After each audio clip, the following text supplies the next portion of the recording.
This is a little easier than you might think.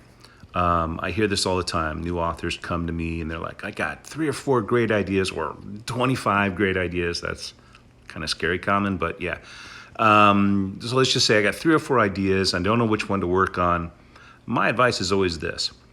First of all, write down the idea for the story, right? So you have it, and I'd put each one in a different folder in your computer. So it's like, book A, book B, book C, so you can, get ideas for each one. And then I say, okay, imagine you're going to write book B, okay? And you can only work on only book B until it's done, whether that's 6 weeks or 6 months or 6 years. You can only work on that book. How do you feel about book A now or book C? And usually, as soon as you commit, you cannot work on any other story except this one. That's not usually, and you pick one at random.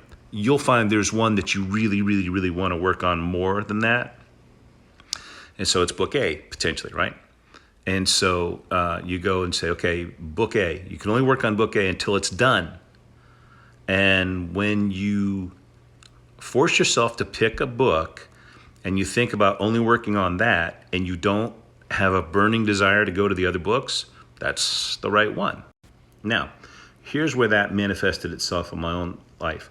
I had 2 deadlines looming, okay, as in like 2 complete books that I really hadn't started were due maybe in 5 months. Both of them were due in the next 5 months. And I had this idea for this story that I kept getting ideas for, what about this? And this could happen, this could happen, this could happen. Those other 2 books were for 2 other series. Like one was for one series, one was for another series. And these ideas I was getting was for a book that were for neither one of those 2 storylines. It wasn't for either one of those series. It was for a different book, a 3rd book.